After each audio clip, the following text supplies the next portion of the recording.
The following program was made possible by the generosity of those who have determined to hold fast to the true Roman Catholic religion, as expounded by the Roman Catholic Church before the disasters of Vatican II and the so-called New Mass.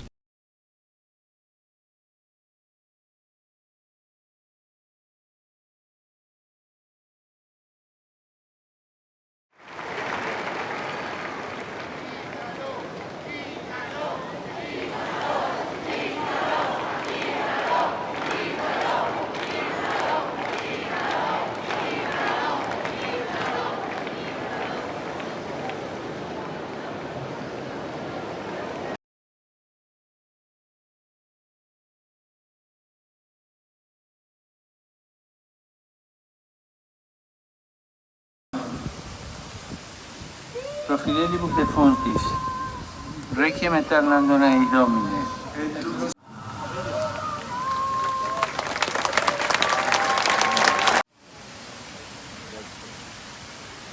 Saluto a tutti voi, cari pellegrini. Hello and welcome to What Catholics Believe. I'm your host, Thomas Nagley, and with me tonight is Father William Jenkins. He's from the Society of St. Pius V. He's also the pastor of Immaculate Conception Church in Norwood, Ohio. Hello, Father. How are you? Fine, thank you, Tom. Good evening to you. Thank you, It's Father. good to see you again. You too. Father, so much has happened since we last got together in regards to this growing crisis and scandal that's been ongoing in the Novus Ordo Church. And your commentary on the matter has been particularly well received. In fact, one of our recent programs has become one of the most watched videos on our entire channel. So, Father, it seems important to continue to update on this matter, on this scandal and crisis that's been ongoing, and just to kind of give a quick snapshot of where we are now.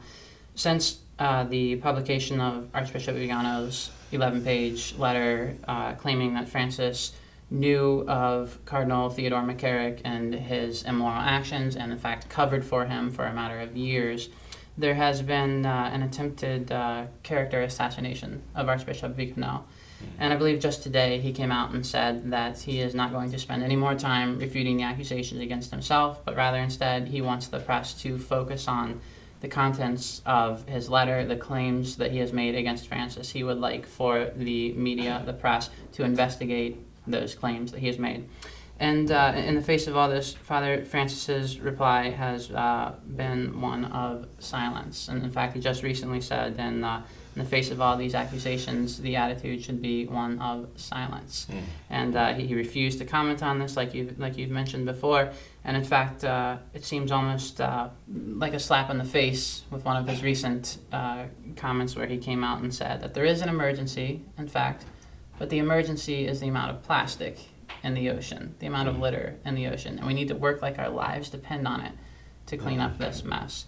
So it seems, Father, that Francis and his Novus Ordo Church, their attitude to this whole matter will continually be one of silence and just a complete and utter refusal to even acknowledge it. So what's your take on all this, Father, where we stand now? Well, I think the hope of the Vatican, and by that I mean Francis and those associated with him, is that the press will focus this whole thing on Archbishop Vigano himself, and make the issue Archbishop Vigano. It's about him. Everything is about him, and his problems, his faults, everything they can dig up, every bit of well, they'll smear him. They are just going to try to smear this man. And he knew that it was going to happen. He was prepared for that, and I guess he kind of accepted it ahead of time, that this is what was going to happen to him. I mean, physically, he got himself out of their control by going into hiding. Right. But now they're having a field day on his reputation, and stopping at nothing to dig up anything they can find. I'm surprised they haven't interviewed his kindergarten teacher, his first grade teacher, to find out, some whatever they could about him. But anyway, they want to make him the issue, and make people who don't think very deeply, make people follow that, as though that really was the substance of all of this. And it actually has nothing to do with it. It's a matter of whether his accusations of Francis are true or not. And the strange thing is that Archbishop Vigano, even from his exile, continually has said to the press, go find the dossiers, get the dossiers from the Vatican, find out what it was that was in the dossier, that I think there were 2 of them, if I'm not mistaken. Could be wrong. Anyway, the point is that Benedict gave these over to Francis, and there you have the written evidence of what had been reported to the Vatican for years about the immoral activities of predatory priests, bishops, and cardinals, going back dozens of years, or even several decades or more. It's all documented there, he says. And this goes beyond Vigano's personal report. There you'll have the evidence right there, hard, cold evidence.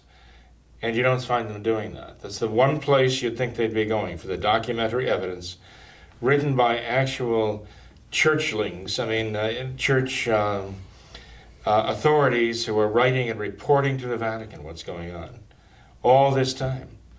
And while at the same time, by the way, they're denying it to the authorities back here in the States, the civil authorities, and trying to cover it over. So whatever they were trying to cover over is actually documented to the Vatican. And that's the one thing they will not do, which is a pretty good indication that they're not interested in the truth of the matter.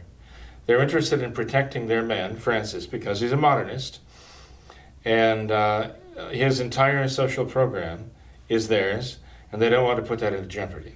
So while they're crying out against these predatory priests, they're going to be protecting them at the same time, which, as far as I'm concerned, makes them a bunch of scoundrels and hypocrites.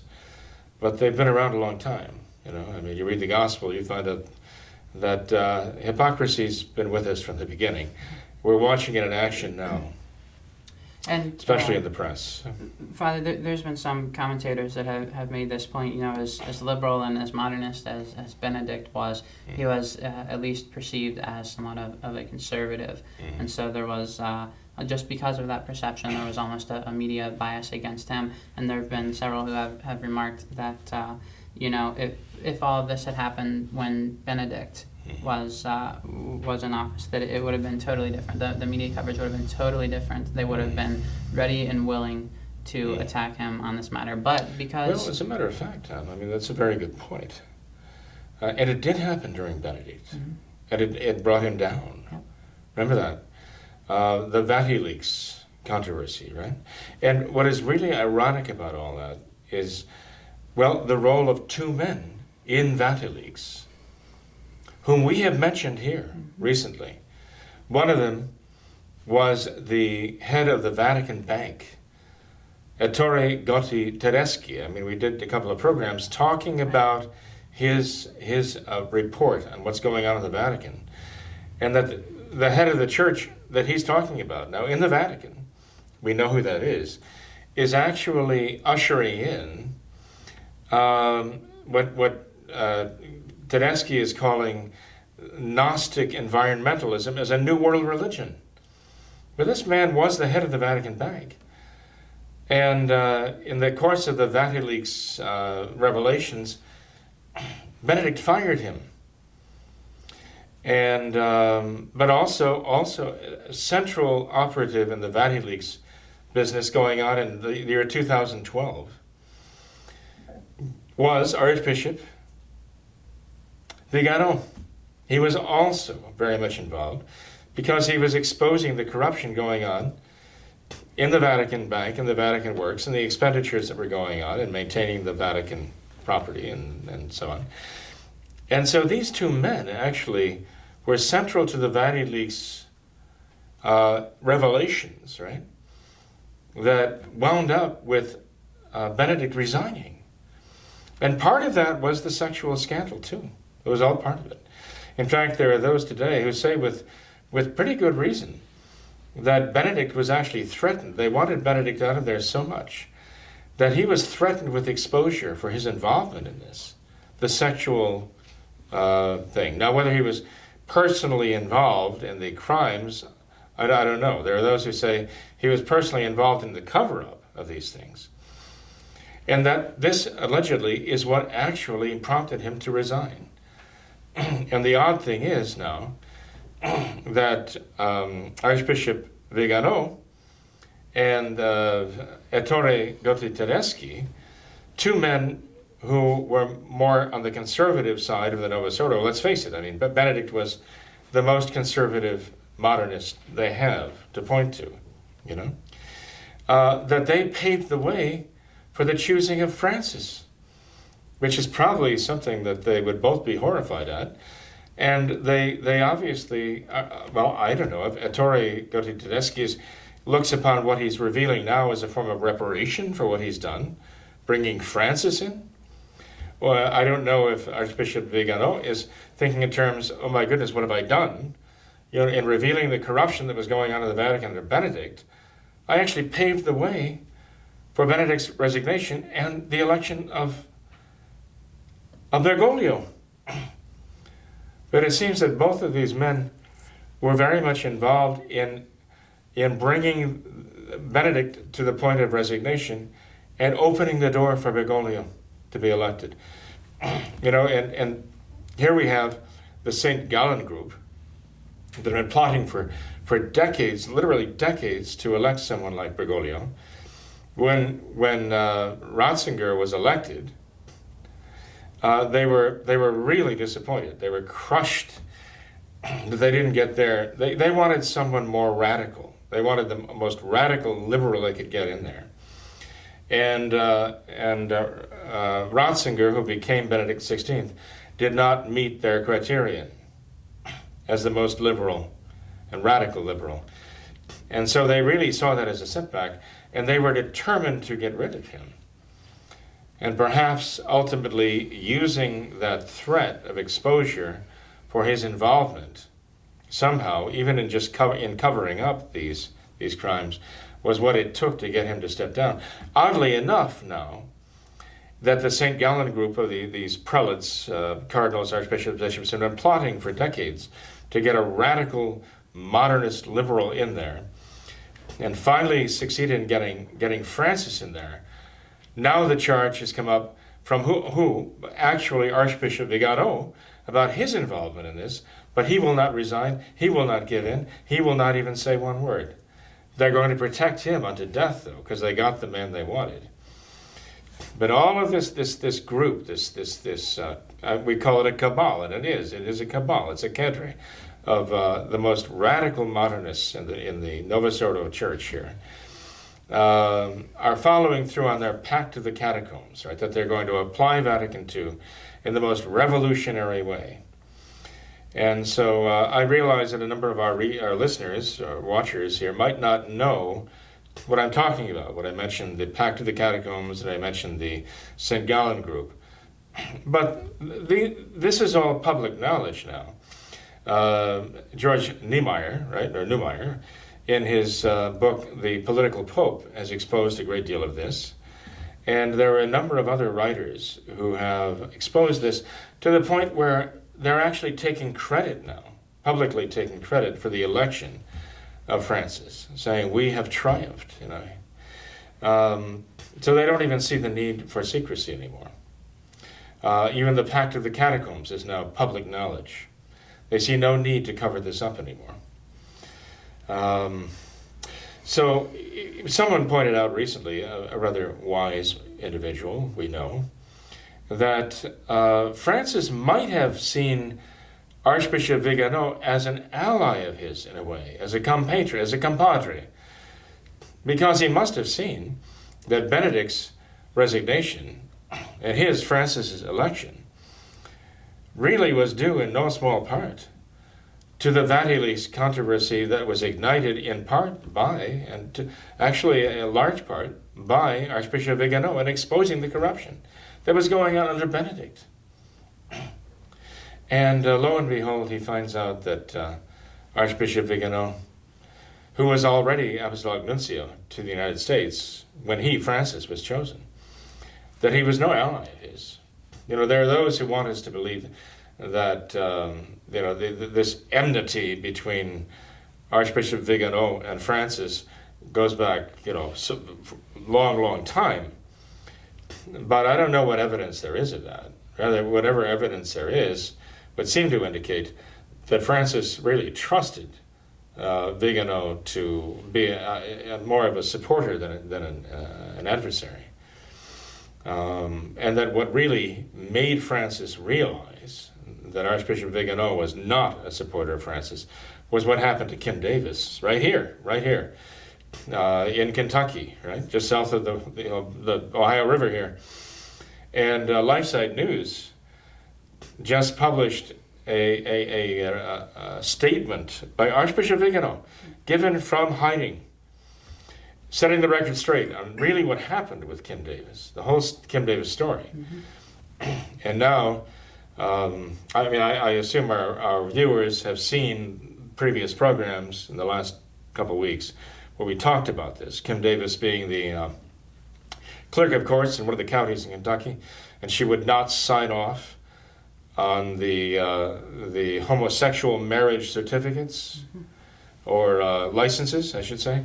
And so she was actually jailed by a so-called Catholic judge, of course. But literally thousands of people besieged the jail. And so the deal was made that her second in command in the clerk's office, the county clerk's office, would sign the documents for her, and she wouldn't be signing them. And she was actually going to be given an award by, it was some pro-life group and pro-family group in Washington, D.C. She was going to be there to receive that award in 2016 at the same time Francis was visiting there. And so Archbishop Vigano says he actually did contact the Vatican, and he proposed this idea of Francis meeting privately with this woman, Kim Davis, who was persecuted for being faithful to her conscience. That was the big issue, that she was willing to suffer for her conscience, and she was persecuted for standing up for the rights of conscience. This was the key here, that Francis agreed to, that Bertone, right, the Secretary of State, agreed to, and others in the Vatican agreed that this would be good to do. And so Francis did meet with this woman. And the agreement was, according to Archbishop Vigano, that this would not be revealed until Francis had gotten back from his tour of the States and returned to Rome. Okay? He'd gotten back to Rome. Then it was okay to say it. And that's what happened. And that's when it really broke, that Francis had met with this, one of these reporters, a female reporter for one of the big newspapers, characterized Kim Davis as an anti-homosexual campaigner or activist. She wasn't doing anything. She just was put on the spot and required to sign these documents for homosexual marriage licenses. And she said in conscience she couldn't do it. She wasn't campaigning. She wasn't being an activist. They were demanding that she consent to this, and she couldn't do it. So, I mean, they just turn everything inside out. They have no regard for the truth of the matter at all. But anyway, the fact is that first the Vatican denied that Francis even met with her. Then when they couldn't deny that anymore, and they were caught in the lie, they said that this was all arranged behind the scenes by Archbishop Vigano.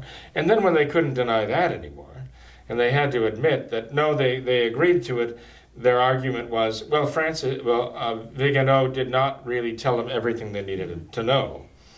And that Vigano must have known that this would be very controversial and cause problems, and he didn't inform them of that fact. And the same day, Francis met with two homosexuals, one of whom had been a student of his, I understand, and they were planning on getting married. That's the news that they wanted. Right. That's the news they wanted coming out, that Francis was very homosexual friendly. Not that he was meeting with this woman who didn't want them to get married, okay? They wanted to spike that news. But also, one of the reasons, by the way, they gave that Archbishop Vigano had somehow deceived them, that he hadn't supposedly told them that Kim Davis had been married 4 times, okay? Now, I had to laugh when I read that one, because I would have thought that Francis would say, "Oh yeah, I've got to meet that lady," because this is exactly what I'm getting at in my Amoris Laetitia there, right? That let's give her Holy Communion by all means, right? Well, but they don't tell you that when she converted to being a Christian of some species, probably charismatic Christian, that she went back to, I guess, her second husband. I don't know what happened to the first one, but she left number 2, number 3, and number 4, and she accepted some sort of consequences for that in conscience, okay? But I couldn't imagine that would not have stopped Francis from, then he would have wanted all kinds of, photo ops with the lady, because she'd been married 4 times, and look now, everything's just hunky-dory now. If it hadn't been for the little problem that she couldn't consent to homosexual marriage, which is the one thing that Francis did not want to be associated with. So again, Archbishop Vigano was making this known from his hideout, wherever he is. So the problem just grows and grows and grows. And Francis announces during the Angelus there that we have to be silence and prayer, silence and prayer. Maybe he had to tell his buddies over there, every time they open their mouth, they put their episcopal feet in their mouths, and they need to stop doing that. The buskins go right in the mouth, not that they're wearing them. So I wouldn't be surprised that he enjoins everyone to silence at this point. Just says, look, let the hounds from the press take care of Vigano, okay? We'll move on, and in the course of time, some other great news event will happen, and this will be forgotten, and we'll just continue on our merry way. That's what happened last time this all came out, so I wouldn't be surprised that he thinks that's exactly what's going to happen next. Now, Francis may well resign. He has already floated that balloon in the past, that he might resign the way Benedict did, because, after all, one should not be Pope for life. It's like being the head of a group. And when you find that you've kind of served your purpose, then you move on. And Francis's whole idea of the Catholic papacy is totally foreign. Right? He doesn't even believe in the papacy as we know it, as Catholics. And so he's already floated the idea of a papacy from which people kind of regularly resign when they kind of get worn out, pass the baton to somebody else. And so he might do so, but he's made it very clear. He will not resign until he's good and ready. He'll resign only on his own terms. He won't be forced out by anybody. And it will only be when they have somebody chosen and groomed to succeed him. Right. They've got somebody in the batter's box, as it is, to step up to the plate for him and take over for him. And this whole thing, again, just brings us back to the fundamental point that this is the result of modernism. That the modernists have brought this from Vatican II all the way to the present time. And as long as they remain in power, and people keep looking to them as though they are the church, they represent the Catholic Church, people are going to be continually sold a bill of goods by the modernists, and they're going to be getting one trouble after another because their moral principles are the modernist moral principles, and they're perverted from the very beginning. And Father, you mentioned Francis's silence on this whole matter, and it seems that's been a very successful approach so far. Archbishop Vigano came out and said, I would like the press to actually do their job to investigate these claims that I've made. But they haven't done that so far in the weeks that his letter has been published. So one has to wonder what would make them. On the plane back from Dublin to Rome, right? Francis tells the press, I won't say one word. You take it from here. Right. Now, Archbishop Vigano, from his hideout, is saying, I want the press to do their job. I want the press to. So they're both saying, you ladies and gentlemen of the press, please do something, okay? Mm-hmm. Francis is basically saying to them, although I get very few people are interpreting his words this way, but I certainly did, and I'm not the only one now, that Francis was saying to the press, go savage Vigano's reputation. That's your job. And Vigano is saying, not go savage Francis' reputation, go find the truth. The truth is there. They have it in their hands. They're sequestering it away and keeping it away from everyone. You go get it. You find it. Right, and they haven't done that thus far, and there's no indication that they will do that. And so it seems that they're... They want to conceal it as much as Francis does. Right, it seems that Francis' approach of silence is... he knows who his friends are. And he knows that as long as he's silent, they can... Well, he need not fear. You know, Father, it seems that the only outcome... Except God.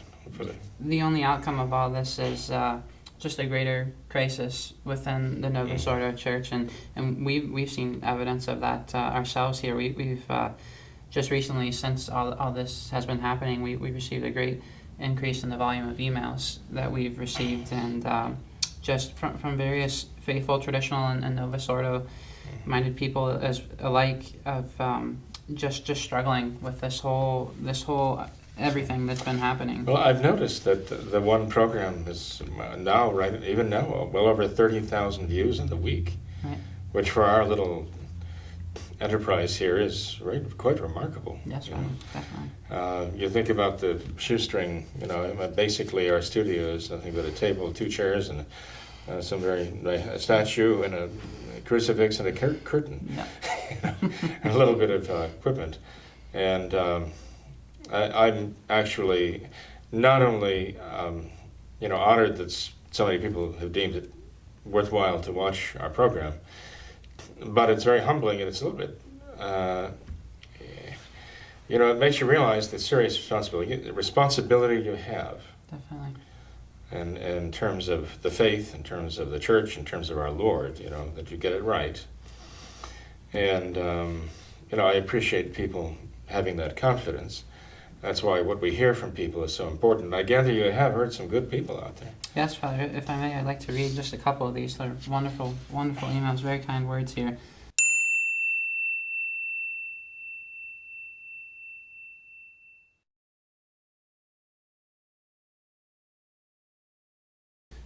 This first one here is titled, "Thank You for a Great Program." It says, "Thanks to you and Father Jenkins for your latest program. It was just excellent, and it was not too long. I was sad when it was over. With all the horrors going on, we needed a good, thorough dose of truth about our Catholic faith and what is required of us to remain faithful to our Lord and Our Lady during these times. Blessings to you both. Keep up the great work." Another one here. "I just watched the long video on Archbishop Vigano. I understood so well all the points Father Jenkins makes, and looking around, I could not understand how blessed I have been to have the faith and have understanding, given my Protestant background. It is astonishing. I really feel for the born Novus Ordo Catholics." This one here says, "I just wanted to say that I avidly watch your program, and I thank you for all that you do in informing the world about the evil that is modernism. I recently found a church, and I hope to be baptized in good time." Good news there. Yeah, well, God bless you. Another one here. We need to pray for all these good people. Yes, definitely. This other one here, Father says, "Thank you for your crucial reporting at this momentous time. Our dear Father Jenkins is most certainly a wonderful representative of our Lord Jesus Christ and his Catholic Church. I don't know if I ever in my life have heard a priest speak so clearly, boldly, and articulately the truth in a world that hates and outlaws truth. I'm sure Father Jenkins knows that he is making himself a target. I'm praying for him, and I'm sure many others are as well. His courage is just so edifying. Please tell him that his work is sincerely appreciated and absolutely necessary." Also, I think his speculation about what Francis did on the plane is quite reasonable. I've never before heard anything so bizarre. It was dripping with a filthiness and a deceitfulness that is truly demonic. Father is a man of deep prayer and holiness of life. Why shouldn't he see right through the diabolical chimera? May the Holy Family give to Father Jenkins their protection, and may God grant him length of days." Very nice. Well, God has already given me length of days and length of sermons, too. And that is very humbling. Thank you very much. I pray that someday that will all be true. And if you pray for me, hopefully it will all become true. Very humble, Certainly. Father. Thank you. I've got more here, so I'd like to go on with just a couple more of these. This one says... You're trying to embarrass me here. Father, I think this is just a testament to to not only yourself, but just the truth in general. How hard I've heard this from multiple viewers, just how they say no one else is saying the things that you're saying. No one else. There's relatively few that are even commenting on this matter at all. But those that are not being as forceful, not saying the things that you're saying. And so I think this is really just a testament to the truth and how there are so many good people out there still who have a real love for the truth and are desperately searching for it. Mm-hmm. And I think that they found it here. Well, that's true, Tom. There are people out there that still have the faith, and they're searching for those who do. Mm-hmm. You know? Yeah. For other laymen, for our priests, bishops, right, who still don't have the faith, and there are those. Thank God. Definitely. Another email here, Father. This one says, "Thank you so much for the short video on Pope Bergoglio's so-called non-reply on Vigano's 11-page statement, which I agree with Father Jenkins really was a reply. It was totally cagey and intended by Pope Bergoglio, and now he has the people and the press and the clerics choosing sides and bringing about chaos to cloud the whole issue, which is what he likes. He has made a mess. One of the things he urges that all do, out of something that is already a catastrophe, a great scandal, and for which our Lord destroyed 2 cities, Sodom and Gomorrah. I also do so appreciate all that Father Jenkins said in his previous video on Archbishop Vigano's revelations, namely that all we are living through is the logical consequence of modernism. How true. I, for one, would really appreciate a show on the history of modernism and how we got there, as Father mentioned that he might do. I think we need all the light we can get on the full truth about what has really been going on at the deeper level of the modernist attempted takedown of the Catholic Church. We know the Catholic faith itself will not be taken down, even though it has gone into eclipse, and many other structures of the Church are seemingly now in Satan's clutches." But that was great, Father. I know you have mentioned your desire to do a show on the history of modernism. And, history, we should analyze it. Mm-hmm. Yeah. Because reading the encyclical Pascendi, right. It should be enlightening, but it requires a lot of background. It does. And so people come away rather confused, you know. So I think it'd be good if we spend a little time explaining the significance of it in a way that becomes clear. Definitely. You know, if we can. By the way, this writer says something interesting. Francis said in Brazil, "Go make a mess of the church," right? I mean, that's basically what he told the young people, right? And you know what? He's presiding over a massive mess of his own making. And he's probably chortling. He's probably very happy about this. Yeah, he got exactly what he wanted. Yeah. Okay. So. Well, Father, another one. This one's great here. Titled "Novus Ordo Hypocrisy." Makes some great points in here. He says, "I was led to believe that Novus Ordo is indeed a role model for the great mother city of lies and all that is abominable on earth. As I read the news, and I too, I could not but to reflect on an issue that at the moment passes unnoticed, most likely because it would create an earth-shattering effect to the entire Novus Ordo. But the issue follows logically. The incurable hypocrisy of a recent affair with Francis, in which he is called to resign, is that John Paul II was in a similar, if not much worse position. Issues of the same nature were relayed to him, but he kept silent, continued promoting abusers higher up the rank, doing nothing worth mentioning to stop the disease. Then when Benedict XVI was swept away, for at least doing something rather than nothing, Francis came to canonize John Paul II. Francis canonized some abhorrent behavior, which now many all of a sudden see and condemn Francis and himself. People ask for the resignation of Francis, but at the same time they pray to a, quote, Saint John Paul II who behaved in the same manner. The falsity, the contradiction, the immorality, the filth of all this cries to heaven for vengeance. The Novus Ordo is nothing but a rotten harlot of Babylon. The time of its fall has come. Please tell me if I am wrong on this. Would that I could tell you? Well, let's see. I hope that the Novus Ordo, which he describes in very apt terms, is ready to fall, because it is a lie. It is a grandiose lie. It is what Pope Saint Pius X defined as the complexus of this gathering of all heresies. It's a synthesis of all heresies. That's what he called it. And the Novus Ordo is a practice of modernism. It is a religion of modernism. So I hope he's right that it is about to fall. Right? But if it does, it'll be because people see the light, because they see the truth, they recognize it for what it is. You know, Tom, it's amazing when you talk to people about what's going on now. I mean, the people out in the world there. even the people who are aware of it and care about it talk as though it just happened. It just sort of came out of nowhere, because they just became aware of it, perhaps because of the grand jury report out of Pennsylvania. Now it's something real, whereas before it wasn't. To get them to understand that what happened here is now being revealed, but it's been going on for decades and decades, and it was going on during Vatican II. It's coming out of Vatican II with a vengeance. It's hitting. We just did a video on that, right? With the corruption of the Immaculate Heart of Mary sisters out in California. And I mean, these public revelations of these things have been spiked time after time again. But the corruption has been endemic throughout the history of the modernist rampage in the church since Vatican II.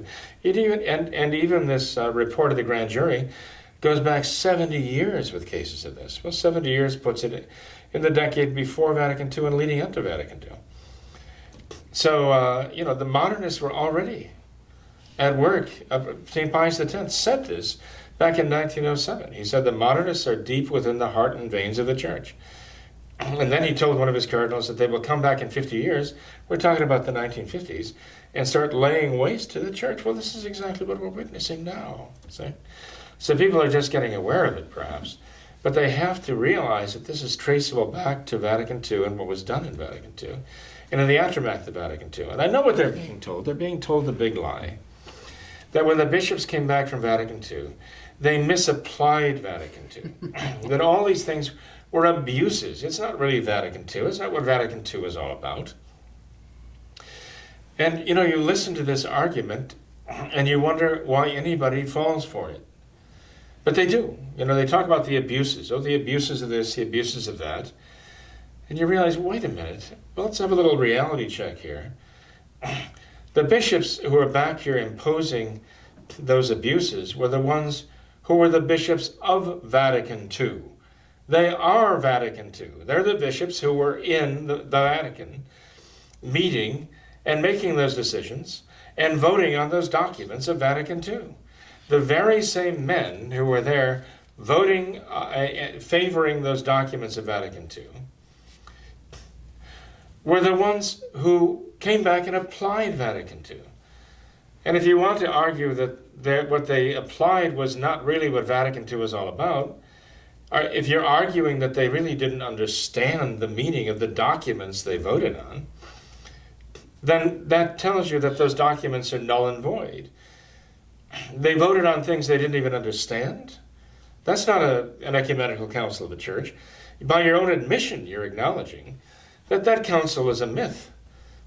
Because the people who passed all those documents and voted for them were voting on things that they couldn't consciously, deliberately, knowingly, intelligently vote on. Now, if they did understand what they were voting on, and they came back and applied them, and you want to say they're abuses, I would say that's nonsense. Because they came back and applied what they understood to be the mandate of Vatican II. All of them did, right? This renewal, if they understood what renewal was, meant by Vatican II, and that's what they put in place, then stop calling them abuses.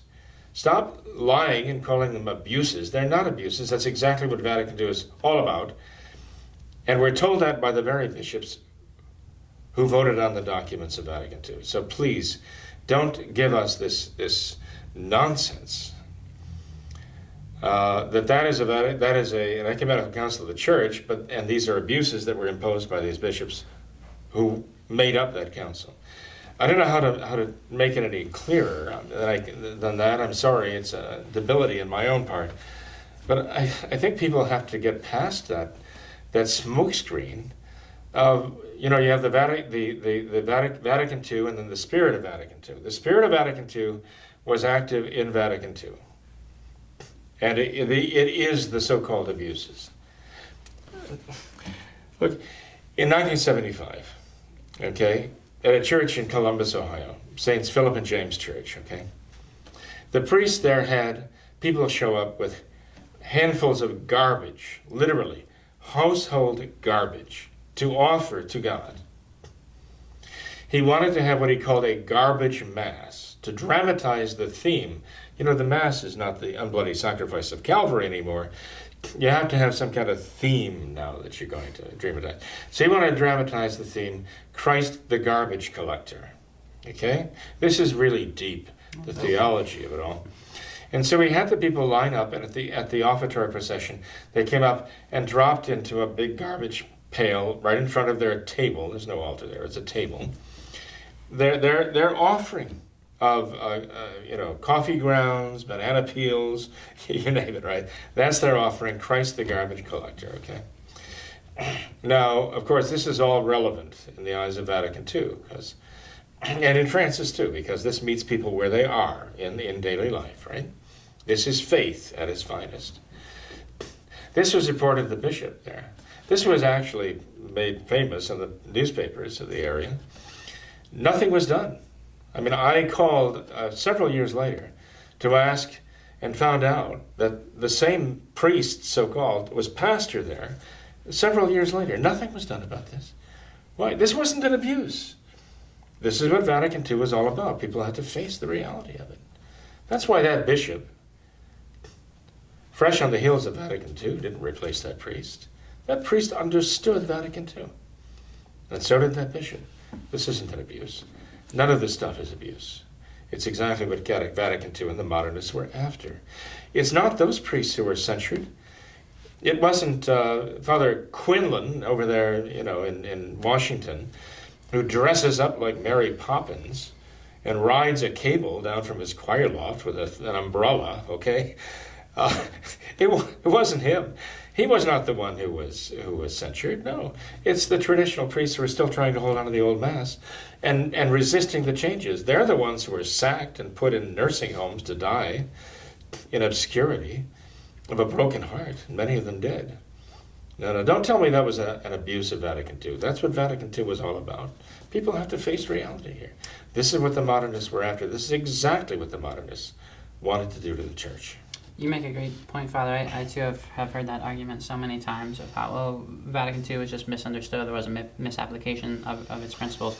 But even if you try and make that case, it seems so contradictory, because if its principles, if its whatever, its documents and everything were so unclear that they can be so uniformly misinterpreted and misapplied, doesn't that by its very nature show the deficiency of those teachings? And that's a very good point, no one seems to be able to accept that. That's so anti-Catholic. That is not the way that the Catholic Church works at all. Their whole, they're the bride of Christ, who is the way, the truth, and the life. Christ is truth, and this is His bride. There's not supposed to be any of this confusion, and it's by their own admission, it's so widespread, it's so uniform, universal, that by its very nature shows that these teachings were entirely deficient. As their hero, Saint John Paul II says, the great conservative, right? Vatican II was the French Revolution in the church. It's true. And I couldn't have said it better. He said that out loud on the record. Vatican II was the French Revolution in the church. And if you know anything about the French Revolution, it was anti-God, very anti-Catholic, right? Entirely to secularize. I mean, when they have the prostitute carried into Notre Dame Cathedral as the goddess of reason to be worshipped there, that's the French Revolution in the church, he says. So, one day, John Paul II was asked how he became so conservative, when back at Vatican II, he was one of the leading liberal lights there, perhaps second only to Karl Rahner, the Jesuit, right? The Jesuit radical. He said, well, I don't know, I haven't really changed my position. It's just that everything became so much more liberal around me that now I look conservative by comparison. This is what he said. And now they want to hold him up as the great conservative. So this is what modernism does. And the point you make is very, very well made, and I hope it's very well taken by readers. They've got to open their eyes and see what's happening. The problem I find is that the conservative Catholics, those who still have the faith out there are many of them, and we see them. They appear at Mass week after week after week, kind of finding their way back to the traditional faith. There are a lot of people out there who still have the faith. But they're desperately trying to reconcile in their mind two things, like the horns of a dilemma. How do we reconcile a hierarchy with authority, Christ, with what they're doing? How do we reconcile that? They can't do it. And something is standing in their way, and it has to do with a misunderstanding of the church. There's something in them that is blocking their resolution of that because they don't understand the church. So they're kept, in a sense, paralyzed where they are in the Novus Ordo. Some of them are even trying to practice the traditional faith within the Novus Ordo. But in doing so, you can't do that without contradictions. And you can't practice the traditional faith within the Novus Ordo without some sacrilege. Inevitably, there's going to be a sacrilege involved somewhere. And, here we have the liberals, the leftists, the modernists, all chortling about this is the church. The Catholic Church is doing this. The Catholic Church is the scoundrel. This is the evil beast that is doing these terrible things.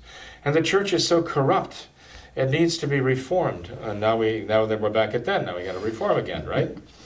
You know what they mean by that, right? Reform. Accept homosexuality as a normal way of life is what that's reform, But the saddest part is you get these conservative Novus Ordo Catholics out there, the ones who are still tenaciously holding on to the doctrines of the faith through this withering blast of modernism, this terrific storm of modernism. They're still holding on to the catechism, and even many want to have the traditional Mass. They're holding on for dear life to these things within the Novus Ordo, but they're agreeing with the liberals and modernists saying, this is the Catholic Church that has done these terrible things. Mm-hmm. You're right. And they're giving everything away to the modernists. They're agreeing in the one thing the modernists really want to hear from them. You're right, this is the Catholic Church that has done these terrible things. And, they've at that point, if they agree that this is the church that's doing this, and not her enemies, inflicting it upon her, but saying that she's not the innocent one who's suffering this at the hands of the modernists, but she is the guilty one who's doing this to mankind and all of these youngsters. They've given everything away. They've just basically surrendered the faith and the church and even our Lord into the hands of his enemies. Mm-hmm. And as I mentioned in last Sunday's sermon, we know the church will have to undergo what our Lord underwent. The church in her history will replay, as it were, the life of Christ, when he himself was betrayed into the hands of his enemies and accused of all kinds of terrible crimes that he's perfectly innocent. But the victim, so it is with the church. Everyone has to, those who want to come through this with their faith and their hope and their charity intact are going to eventually have to face the fact, and it's going to be an act of faith for them, that the church is the victim of these things, not the perpetrator of these crimes. The modernists are the ones who are the perpetrators of these crimes, and the church is the principal victim of these crimes. That's right. Well, Father, I still have a stack of emails left. A lot of these are good souls who are attempting to find their way. Please go ahead, Tom. You can close with that. I don't want to stop you from reading what they had to say. I'm grateful to them for reading. Okay. Let's finish that up, and then let's close this program. We can do that. This viewer says, I'll withhold the specifics, but they say they're trying to find traditional Catholic churches in their area. We are distraught and we don't know where to turn to practice our faith. Do you suggest perhaps joining a Byzantine Catholic church? Have the modernists infiltrated them too? Unfortunately, they have, yes. But there are traditional Byzantine too. Yeah. And I'd have to know where they sure, are. Yeah, we can, I actually plan... If people really, like that writer, want to be directed to a near traditional Catholic chapel with a real traditional Catholic priest, they have to let us know where they are, and we'd be glad to do whatever we can to help. Right, a lot of them did, Father, give some specifics. So with your help, I would like to at some point sit down and send an individual response to these great emails. So okay. I do plan to do that. This next one here says, thank you for your broadcast concerning the destruction of the church by the modernists. I am 72 and grew up in the traditional church. I like the Mass being said in English, but have problems with most of the other changes. I have been hearing for a year now that we need to leave the Novus Ordo Church. It will get more pagan. We need to go to the traditional church. My question is, how do I find one? I live in a rural area. I've gone to Mass at several churches, and I see none of them as traditional. What are we to do? Thank you for your time and prayers. We're praying for people like you and our good priest for their diligent efforts to spread the truth. Bless So we plan to send them a response. This next one says, I am really strengthened in my faith, hearing your discussion. Wholeheartedly, I want to keep my faith clean. I converted to the church from Protestantism or New Age religion or whatever. Living in Norway, I can't see how it is possible for me to live my Catholic life and participate in the Eucharist. Where am I to go? It is nice to say that the Novus Ordo is by the devil, but it seems I have no choice here. I am confident in Christ and never leaving him, but I am really alone with my faith. I try to go to other countries for the Latin Mass, but this cannot be done on a weekly basis. But thank you so much for your programs on YouTube. Oh, you said I'm in Norway, not Norwood. Norway. Yes. Norway. Okay, we're in Norway. Big difference. Right. That's a substantial difference there. Well, we'll have to be praying for this good soul too.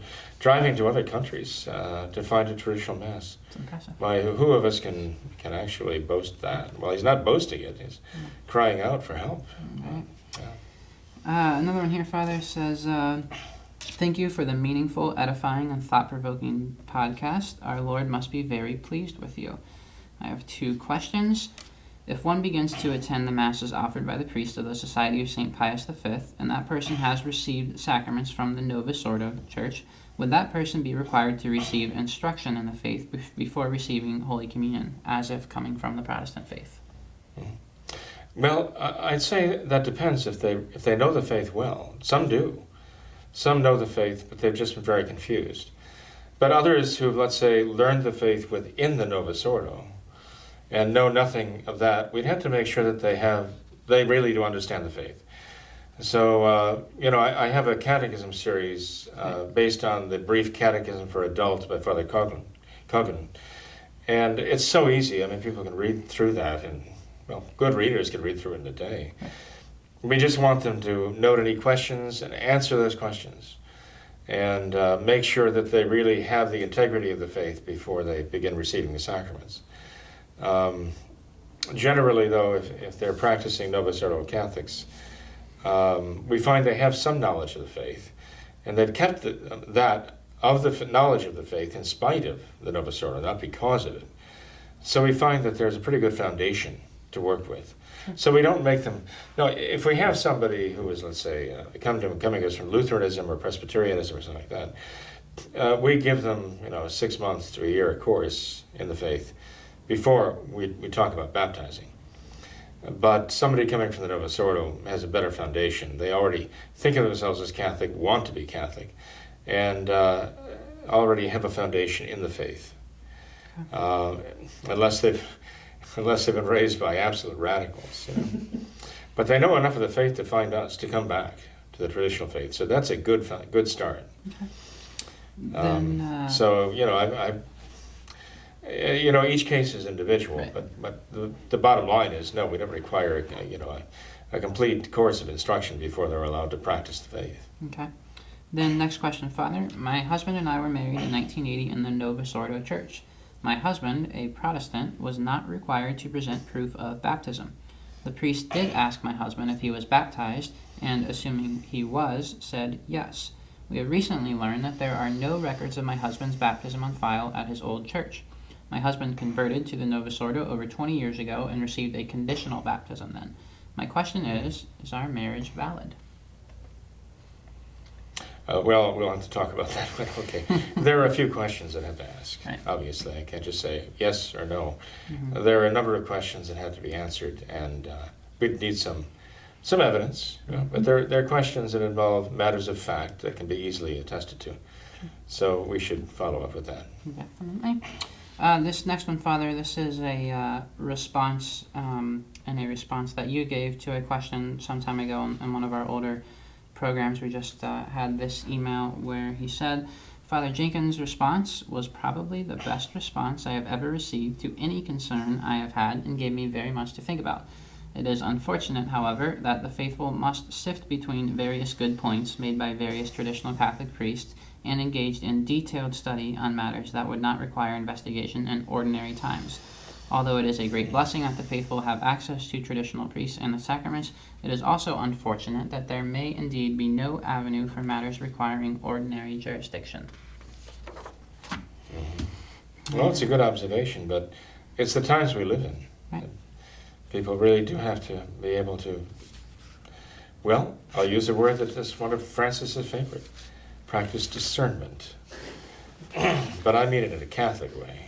You know, do their homework, study, know better, know their faith better. I mean, this could not have happened if people knew their faith. And so now Catholics are required to know the faith in a way that previous generations did not. And but as I say, their lack of knowledge of their faith was the reason why the modernists could do this to them.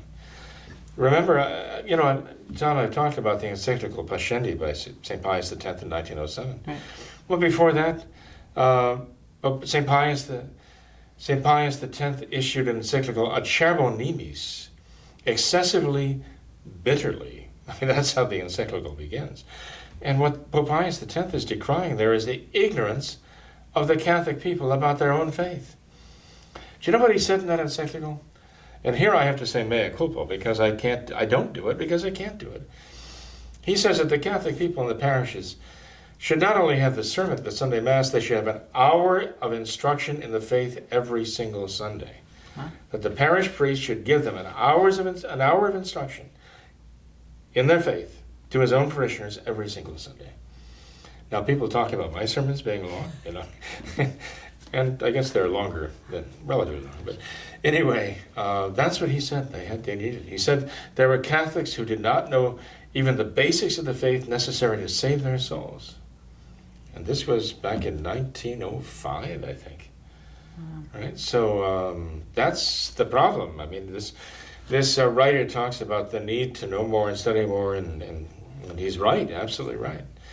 But that isn't because our Catholic people are expected to know, let's say, have an excessive knowledge of the faith.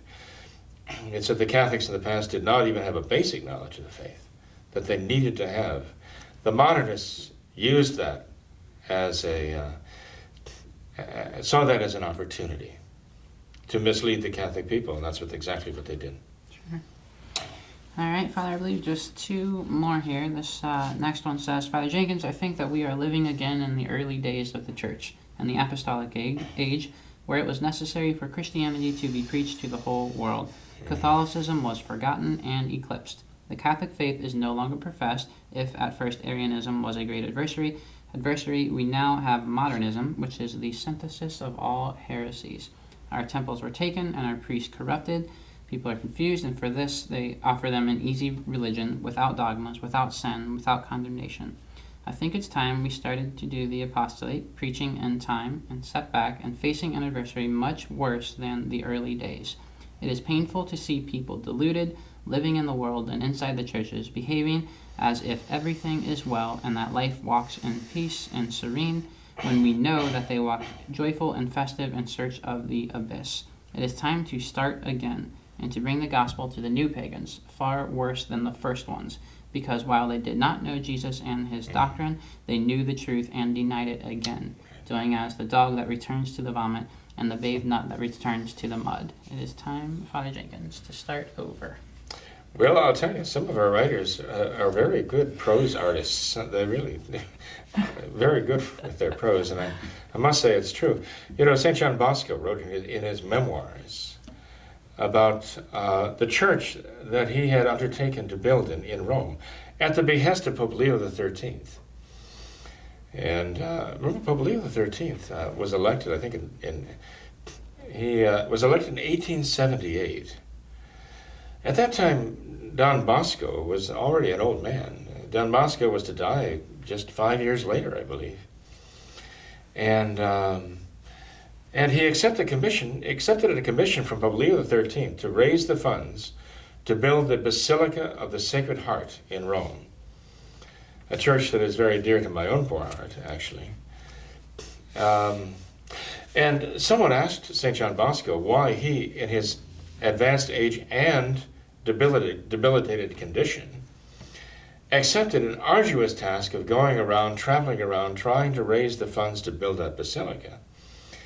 And he said, the reason why I accepted this commission from Pope Leo XIII was because at some future time, priests will go out of that church and preach the gospel in Rome. And he said this as though this was going to be something extraordinary. The priests will go out of that church and preach the gospel in Rome. He indicated it would be like renewing or replanting the seed of the gospel in Rome, which had lost the faith. That's an extraordinary prophecy. It was in that same church, by the way, that St. John Bosco was offering Mass. Again, you're talking about the final days of his life here. And he had a vision of the history. He had a vision of the future of the church. And he just broke down weeping at the altar. He couldn't carry on with the Mass. But if you go to that altar today, there's a magnificent, gigantic picture of Mary, Help of Christians there. And as you stand at that altar, just to your left is a plaque on the wall in Italian, which commemorates that vision of St. John Bosco that made him weep. Just envisioning the future of the church and the sorrows, the tragedies, which is exactly what we're trying to face now, what we're trying to get people to face, which the two-faced modernists are not allowing them to do, right?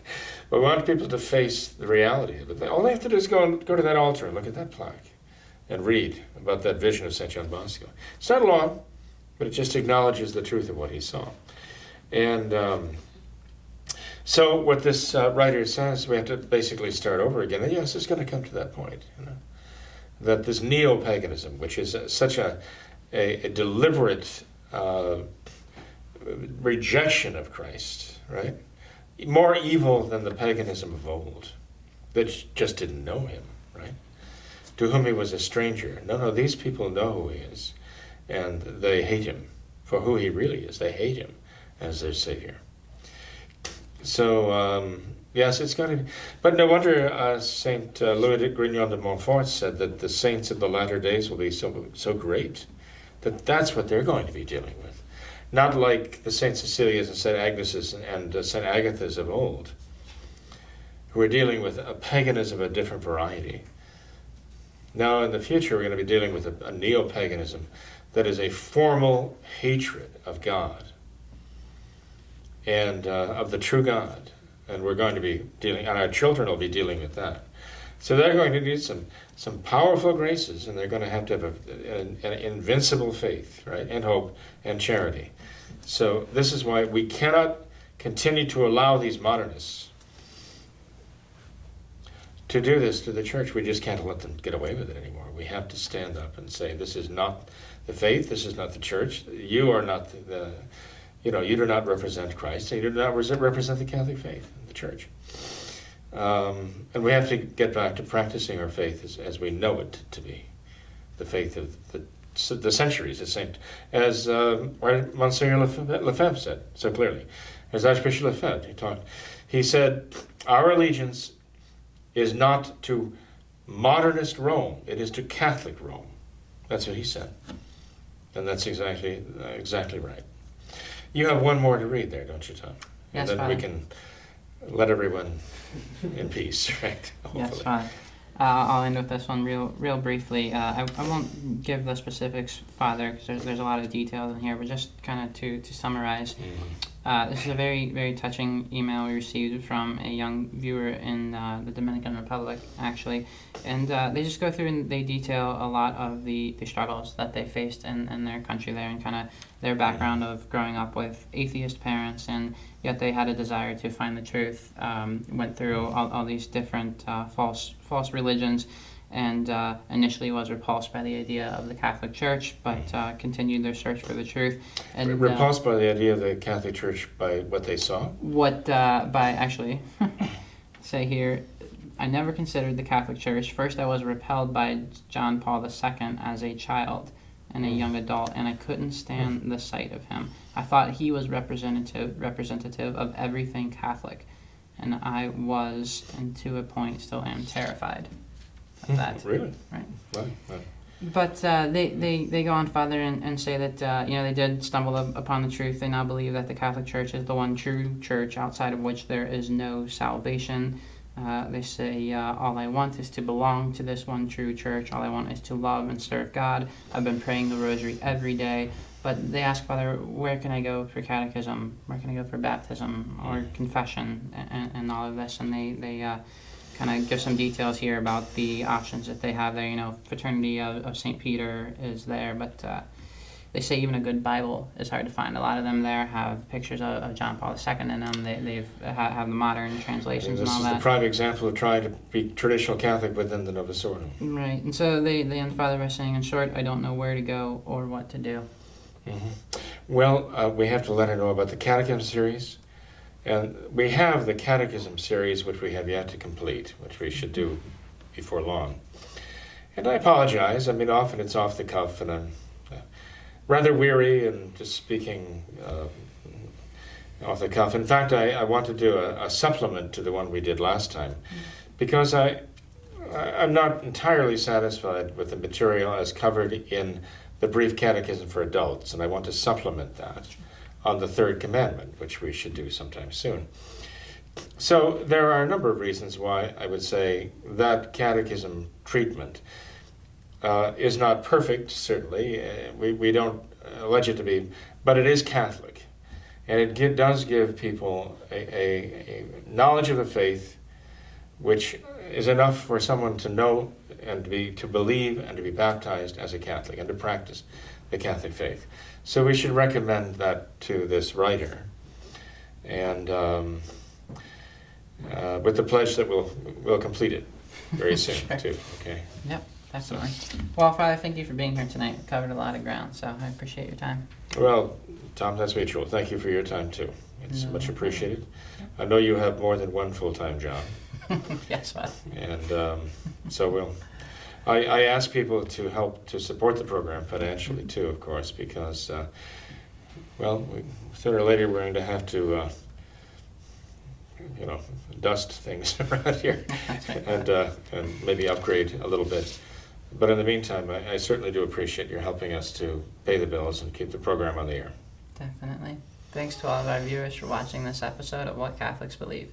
Until next time, we ask that you all remember the words of Our Lady at Fatima, to consecrate yourselves and your families to the Immaculate Heart of Mary, and to pray and do penance. Thank you, and God bless you.